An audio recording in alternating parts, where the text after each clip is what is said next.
بسم اللہ الرحمن الرحیم۔ السلام علیکم دوستو، کیا حال ہے؟ امید ہے کہ اللہ کے فضل سے آپ سب خیریت سے ہوں گے۔ اللہ تعالیٰ آپ سب کو صحت تندرستی عطا کرے، آپ کی تمام مشکلات دور کرے اور ہر معاملے میں آسانیاں پیدا کرے۔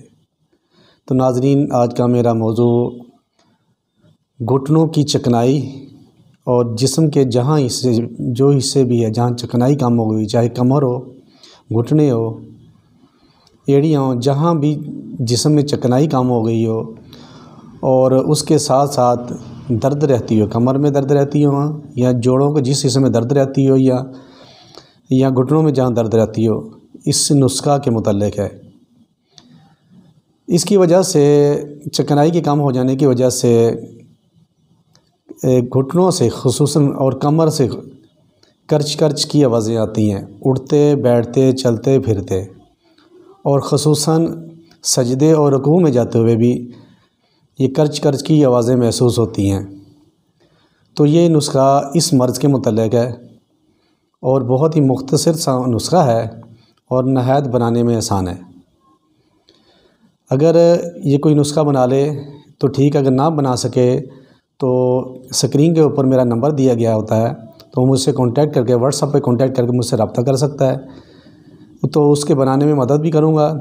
اگر نہ بنا سکا تو میرے پاس یہ دوائی بنی ہوئی بھی ہوتی ہے۔ تو آئے اب میں اس نسخہ کے متعلق ان کے اجزاء، ان کے انگریڈینٹس آپ کو بتا رہا ہوں۔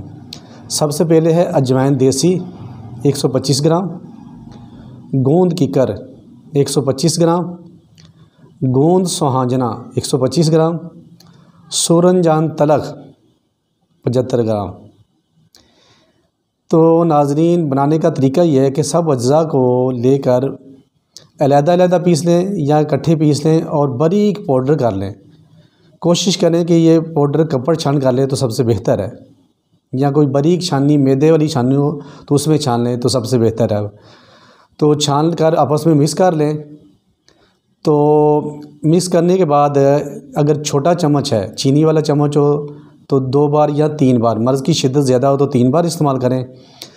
اگر اس طرح میڈیسن کوئی نہ کھا سکے تو پھر اپنا 1000 ملی گرام کے کیپسول بھر لیں، وہ بھی آپ 3 ٹائم بھی استعمال کر سکتے ہیں اور 2 ٹائم بھی استعمال کر سکتے ہیں، اور پانی کے ساتھ استعمال کریں۔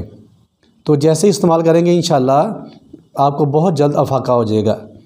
اور لیکن اگر چکنائی کے لحاظ سے کھائیں تو کم از کم 1 سے 1.5 ماہ ضرور کھائیں، 2 ماہ ضرور استعمال کریں، کیونکہ جو روغن، ہڈیوں کا روغن جو بنتا ہے وہ اس کے بننے میں تھوڑا ٹائم لگ جاتا ہے۔